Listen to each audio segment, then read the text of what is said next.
So, shall we continue reading? Brahma said, but who can count? Vimatum means measure. Those called no one can. The avatars such as Sankrishna, who descend on the earth to extinguish the suffering of the world, actually have counted the number of items on the earth, snowflakes, and even the particles of sunlight. Yet even such a personality as Sankrishna, who has been continuously chanting Krishna's glories since time immemorial, cannot come to an end of the enumerating those glories.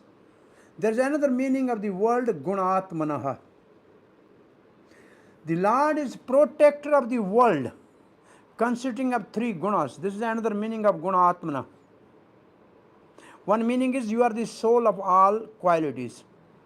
The other is you are the protector of the world, which is of three modes of material nature. No one can come to an end of the counting the qualities of you who engage in pastime of protecting the universe. What to speak then of being able to describe the most astonishing qualities that you exhibit during your sweet childhood pastime in Vrindavan, wherein you steal yogurt from the Virja Gopis. Jiva Goswami writes, in the previous explanation, some prima facie impersonal view were presented. Now, the refutation takes place with this verse. Particularly, no one can know the greatness of you who have appeared on your own. Avatar means appearing by his sweet will, not like the souls who are forced to come because of their karma. The verse leads to the conclusion of Krishna's greatness. This verse, the verses, the continuity of the verses leads to the conclusion of Krishna's greatness in order to start another topic. So soon the another topic will start. And what that topic is? The reasons by Brahma to be forgiven. That topic will start now. So this discussion is now culminating in Krishna's greatness. Thus the verse states that no one can measure your qualities, gunatmana. Gunatmana can means vitalizer of all qualities, means soul of all qualities. Those qualities which were latent in other avatars but not visible are now visible in you. It means other incarnation may not have shown those qualities, though they may have latent in them, but you have manifested all. Or gunatma can mean of the person whose quality belongs to his swarup. Thus it means a person with eternal spiritual qualities. Gunaihi swarupa bhutaistu gun asau harahi uchyate na Vishnu na cha muktanam kwapi bhino guno mataha. Lord is called the possessor of quality because his qualities belong to his swarup. The qualities of Vishnu and liberated devotees are non-different from the Brahma. Non-different from this Brahma Tark is a shastra. Sattva adyo na santi she tat yatra cha prakrita guna. In Vishnu there is no qualities, material qualities, Vishnu Purana. Gyana Shakti Balaishwarya Virya Tejansya Aseshataha Bhagavat Shabdaha Vachyani Vinahaira Guna Adhbhihi. The word Bhagavan means that he is complete with powers of mind, that is omniscience, power of senses, power of body, influence, control and beauty, and is devoid of all inferior quality, Vishnu Purana. Yo asau nirguna iti uktaha shastreshu jagat ishwaraha prakritahi hai sanyuktai gunai hayatvam uchyate. It is said in all scripture that the Lord of the universe is without qualities, aguna, nirguna. He is devoid of inferior qualities, which means material qualities.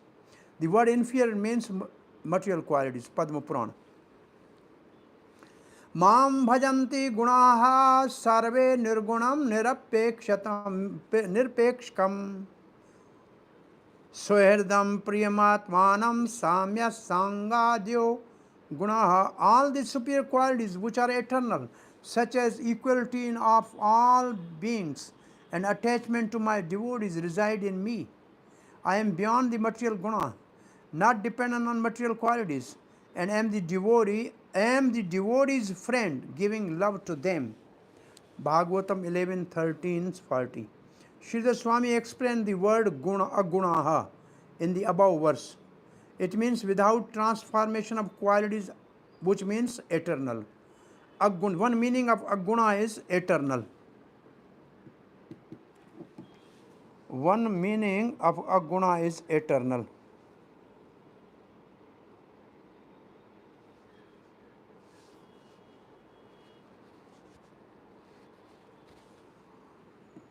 So aguna means eternal, right? Who can enumerate your greatness in detail? Vimatum measures. No one can do so. You have manifested your qualities, avatiranasya, for the benefit of all people of the universe, asya. The Lord expects to reveal the particular quality beneficial for the particular jiva. The jiva are unlimited, their natures are unlimited, they are in unlimitedly different conditions. Therefore, in response to them, your qualities are also unlimited. By all that variety, there is supreme unlimitedness. That is impossible to count. What to speak of unlimited places and time in their various planets. Someone may be able to count the dust, snowflakes, or photons, which are progressively finer and more numerous. The verb ishre should be understood, able. Sankrishna may be able to count those particles within the limit of one universe, but Mahavishnu, in whose pores reside billions of universe-like atoms, is only your answer. Verse 6 and 7 shows the great difficulty in understanding the greatness of Krishna, who is endowed with qualities. Thus, the proposition that subject of verse 2 is Brahma with no qualities is thus rejected. Thus, I have shown Sridhar Swami's explanation of verse 2 and 6 as the prima facie view and then given refutation. This should not be considered incorrect.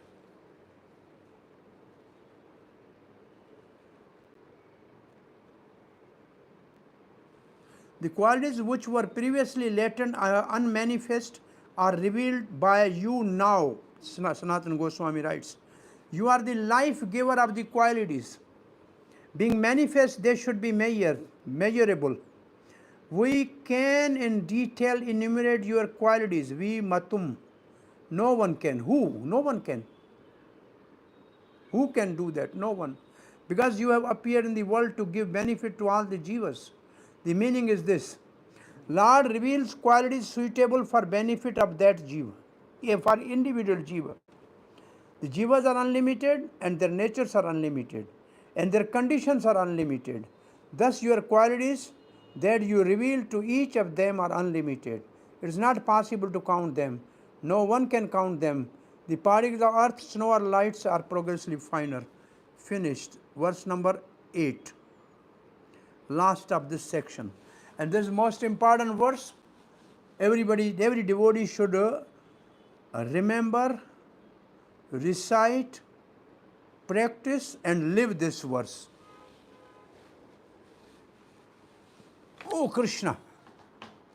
Tatte anukampam sumekshamano bhunjan evatmakritam vipakam hridevakavapubhi vidadhan namaste jiveta yomukti pade sadaya bhak.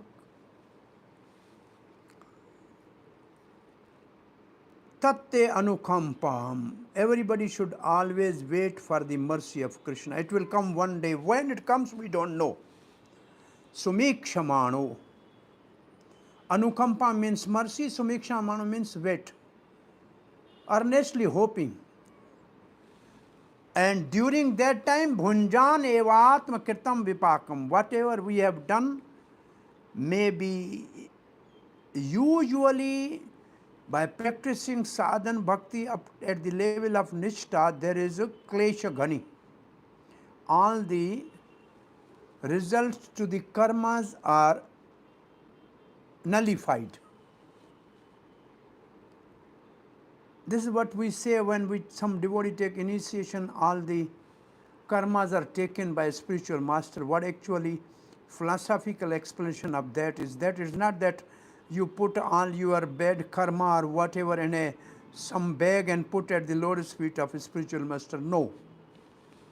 Spiritual master gave the process of Vaidhi sadhan bhakti. And when we practice that Vaidhi sadhan bhakti and come to the stage of nishtha, then completely there is klesha ghani. But still there are anartha, which are with the practice of bhakti. Their anarthas are also with them, like with a wheat grass is growing. With a bhakti seed, other seeds are growing. They are giving the trouble. So the devotee may not have the suffering from past life. Like Pandavas were not suffering their karma, but Krishna has put them in those sufferings to glorify them. So devotees always get either some test to pass or some offenses which he has made in a process of bhakti. They are purifying him. So he should wait for the mercy and happily undergo bhunjan. Bhunjan means accept, enduring, and accept those evatma kirtam vipakam, which are mature. Results are mature of those anartha or whatever. He should just accept them. But simultaneously, hridavak vapubhi, with mind, with words, and with body. Vidadham namaste, offer obeisance to Lord and practice devotional service. Jivet, if we continue in this practice of devotion, Yo mukti pade, one who gives the liberation, he will get the lotus feet of that Lord. This mukti pade, I think Sarvabhauma Bhattacharya wanted to remove from this. He said, how can there be mukti pade? Chaitanya Mahaprabhu said, no, this is a perfect word. You have not to write bhakti pade. Because the one who gives liberation, he will get the lotus feet of that Lord, which means association of Lord. And daya bhik means son. Like if the son only lives, then he will inherit the property of his father. So devotee practices devotion service and continue in that, he will get the mercy of Lord without doubt. So this verse is most important verse for the devotees. My dear Lord, Brahma is saying, one who earnestly waits for you to bestow your causeless mercy upon him, all the while patiently suffering the reaction of his past misdeed and offerings, you, respectful obeisance with his heart, words, and body, is surely eligible for liberation, for it has become his rightful claim. Srila Sridhar Swami explained in this commentary that just as legitimate son, Daibhak, has to simply remain alive, Jivanti, to gain the inheritance from his father. One who simply remains alive in Krishna consciousness, following the regulated principle of Bhakti Yoga, automatically become eligible to receive the mercy of personality of Godhead. In other words, he will be promoted to the kingdom of God. The word sumiksha mana indicate that devotee earnestly await the mercy of the Supreme Lord, even while suffering the painful effect of previous sinful activities.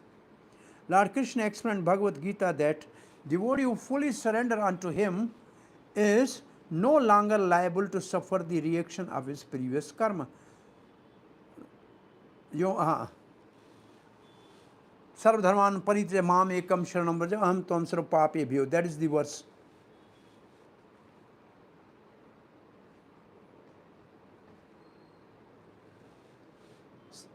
जेहि काले शिष्य करे आत्मसमर्पण सेहि काले Krishna करे आपसम. So surrender to the spiritual master.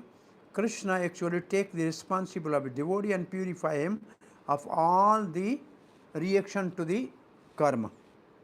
However, because in his mind a devotee may still maintain the remnant of his previous sinful mentality. So he may not be doing sinful action, but still some seed of propensity to perform sinful activities are there. Some sanskaras are there. Some impressions are there. The Lord removes the last vestige of the enjoying spirit by giving his devotee punishment that may sometimes resemble sinful reaction. So actually there are no sinful reaction, but it is the punishment given by Lord because of his offenses or because of some tendencies still for committing sin. The purpose of the entire creation of Lord is to rectify the living entity and its tendency to enjoy without Lord. And therefore the particular punishment given for a sinful activity is specifically designed to curtail the mentality that produced that activity, which means enjoying mentality. Although the devotee has surrendered to the Lord's devotional service until he is completely perfect in Krishna consciousness, which means until he has come to the stage of Nishtha, he may maintain a slight inclination to enjoy the false happiness of this world. The Lord therefore create a particular situation to eradicate this remaining enjoying spirit. This unhappiness suffered by the sincere devotee is not technically a karmic reaction. It is rather the Lord's special mercy for inducing his devotee to completely let go of material world and return back home, back to Godhead. A sincere devotee earnestly desires to go back home, back to Godhead, back the Lord's abode. Therefore, he willingly accepts the Lord's merciful punishment and continues offering respectful obeisances to the Lord with his heart, words, and body. Such bona fide servant of the Lord, considering all hardship, a small price to pay for gaining the personal association of Lord, which means mukti pade, certainly become the legitimate son of God as indicated here by the word bhak. Just as one cannot approach the sun without becoming fire, one cannot approach the Supreme Lord, Supreme Pure Lord Krishna without undergoing a rigid purificatory process, which may appear like suffering, but which is in fact a curative treatment administered by personal hands of the Lord. Chakravarti writes, now that Brahma has rejected other process and accepted bhakti as the means to attain Bhagavan, Sri Krishna, the process of bhakti is described. A devotee understands that the happiness and distress he undergoes due to performing bhakti and committing aprad, say aprad, are a special mercy from the Lord. It is like the father who sometimes makes his child drink milk and sometimes makes him drink bitter neem juice. Sometimes the father embraces and kisses his son, and other times he beats him. The devotee accepts whatever happens to him as the arrangement of the Lord acting for his benefit. The devotee thinks, Lord certainly knows what is best for me, even if I don't know. Karma and time, remember, karma and time have no effect on devotee. So, this is Krishna's personal arrangement for me. Out of his mercy, Krishna sometimes give me happiness and sometimes give me distress, considering how to engage me in his service. This point is confirmed in Srimada Bhagvatam 4:20-31. Yatha chareda bala hitam pita swayam tatha tvam eva aharasi naha samittum. As the father, not waiting for the son's demand, does everything for the benefit of the son. Please bestow upon me whatever you think best for me. The person who expands his life offering respect with body, a person who spends his life, jivanti, offering naman, offering respect with body, mind and words, Hrita Manobhi, Van Manobhi, to the lotus feet of Krishna like Prithu Maharaj, while tolerating the suffering of austerities or other hardships, become the recipient, daya of the two results. What are the two results? Liberation from material bondage and service to the Lord, mukti pade. As the inheritance from the father maintains the life of a son, so the attainment of liberation and service to the Lord maintain the life of a devotee. Thus, while living in this world, the devotee remains fixed on the path of devotion. The Srimada Bhagvatam 10:87-17 says, Dhritya iva shwasanti asau bhrato yadi te anuvidha. Only if they become your faithful followers are those who breathe actually alive. Otherwise, their breath is like that of bellows. One's life becomes successful by serving Krishna with devotion. Otherwise, the body is just like bellows inhaling and exhaling air. Jiva Goswami writes, the word ev should be used with words in the sentence as necessary. Ev means only, exclusively. One should regard one's various present karma, vipakam, mature karma, prarabdha, as earned by one's own action, karma kirtam, atma kirtam, and necessary to be experienced. Therefore, one does not consider happiness and distress arising in those conditions. One offers respect to you with attachment, using mind, body, and words in order to develop a taste for your topic, as described in verse number 5. Other types of bhakti, which includes humility, are also included. Your lotus feet are called mukti. Savai Mahabhagavata Parshidah Yenavapaka Avaparagakhyam adbhara buddhi gyānena vayasyaki shabditena bheje khagendra dhvajapada moolam. Parikshat, the great devotee with pure intelligence, attained liberation in form of feet of Lord, having a flag marked with Garuda, through knowledge spoken by Sukdev. Bhagavat 1:18-16.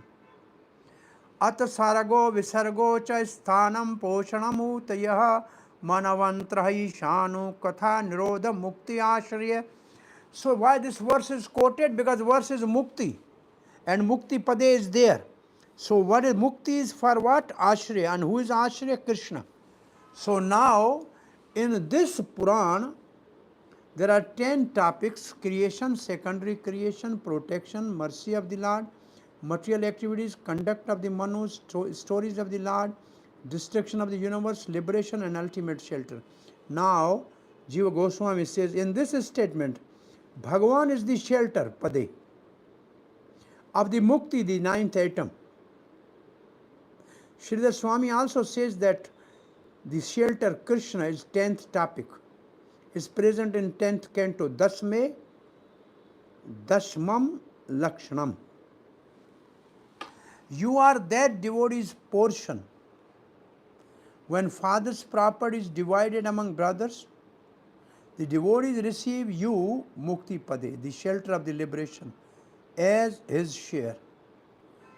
What use is liberation then? Sridhar Swami say that without living, jivet. Without living jivet, the devotee, like property, like the property claimant, cannot claim liberation. In this matter, material intelligence is forbidden, but even without speculating, we know that the living son inherit the property. In terms of this verse, the person on the path of bhakti receive the property since he is really living. His really living means he is practicing bhakti, otherwise he is like a bellow breathing. Drishtya eva swasti, same verse is quoted.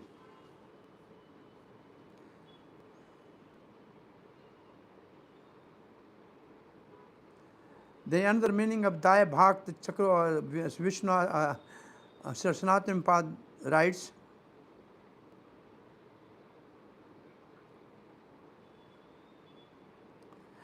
This person become the giver, bhak, of the wealth, daya.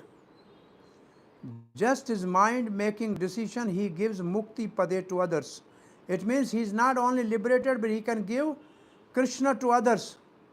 Krishna se tumhara Krishna dite par. So the pure devotee can give Krishna to others by his words alone and by the touch of his body. He delivers others.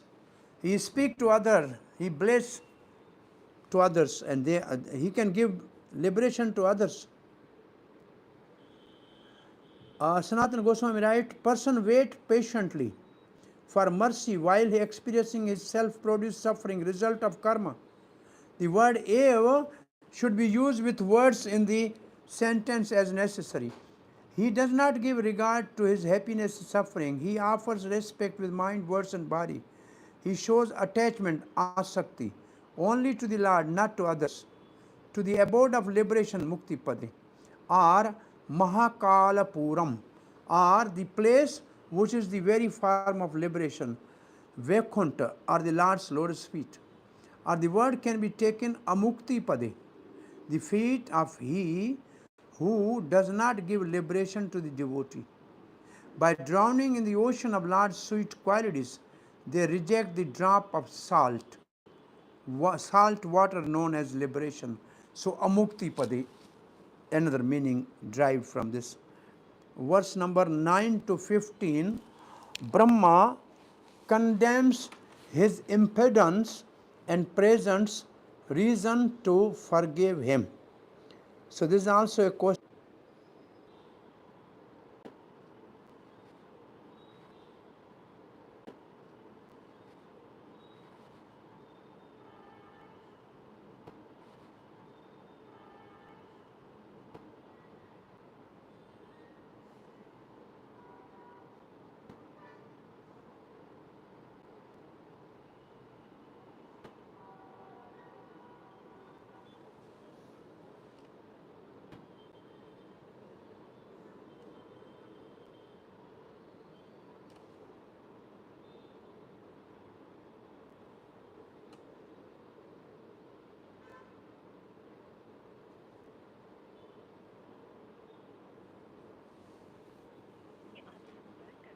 Hare Krishna.